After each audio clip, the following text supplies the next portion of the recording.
as we've been hearing, campaigners from Oswald are celebrating after reaching a huge milestone. And we've followed Zack's story from the start.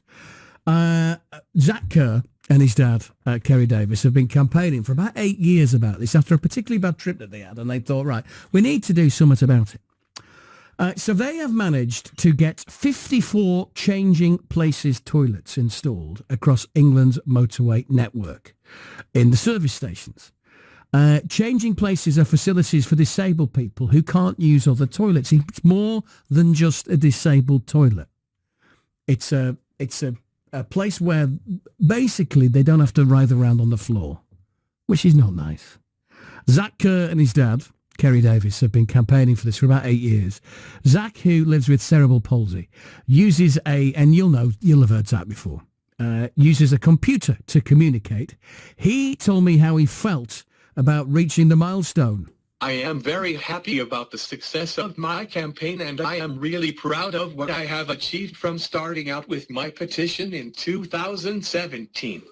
It's been a long journey, and sometimes I really can't believe what's happened. It's amazing to think that there are now over 80 motorway service stations in the country with a changing places toilet, when there were only 11 before my campaign started. Throughout my campaigning, and when I talk to people, I have always said that changing places toilets are nothing short of life-changing for me and for many thousands of people like me who have disabilities or complex needs. Wonderful stuff, wonderful. And Zack is a force of nature. He's amazing.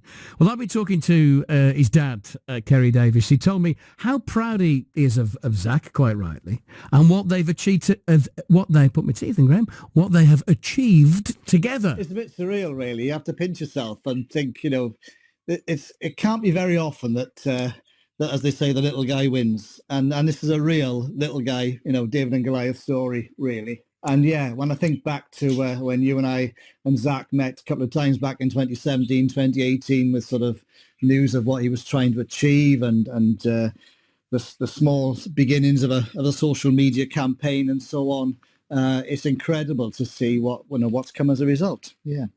Yeah, because I think I did one of your first interviews back in the day. You did. Yeah, I mean, in fairness, Zack was. I mean, as you know, he's very good at harassing everybody. I think we got interviews by just about everybody at Radio Lancashire back then, whether it was in the studio or anywhere else. And we need to put on record, really. It's down to folk like yourselves and the team at Radio Lancashire and North West Tonight and the local press, the Lancashire Telegraph, for really promoting Zack's campaign locally, because that had a massive knock-on effect nationally then in the sort of news that we could put out. And it really did, well, as you know, it really did grow quite exponentially over a really short period of time. And so here we are, 7.5, 8 years later, post-COVID, talking about, results of a campaign that was steered by a 22-year-old with complex disabilities. And this now makes such a huge difference, doesn't it? It gives young people it gives people dignity, doesn't it? Absolutely. I've been working from home this afternoon, and one of the last things that I'm doing with my colleague is preparing a final report for the Department for Transport, because since the actual campaign started, I've been in the really privileged position, really, and I don't think this happens often, that I helped Zack with starting the campaign and work through that. And now in the last couple of years, I've been part of the team working with Muscular Dystrophy UK and the Department for Transport in seeing that dream realised and seeing the project come to fulfilment. So I've spent the last couple of months with a colleague driving around all of the new facilities that have been installed thanks to Zack's funding promise from the Department for Transport. That's 54 new facilities across England, the motorway network in England. I visited them all. I photographed them all. We've presented plaques to all of them.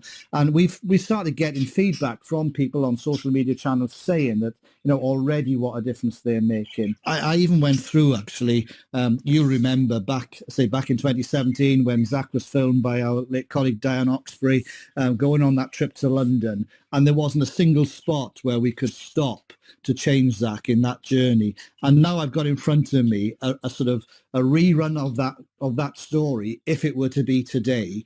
And there are 10 facilities between Accrington and London where we could now stop with Zack to change him with dignity. So that's a a huge difference in what the picture looks like for people with disability who are travelling around the country now.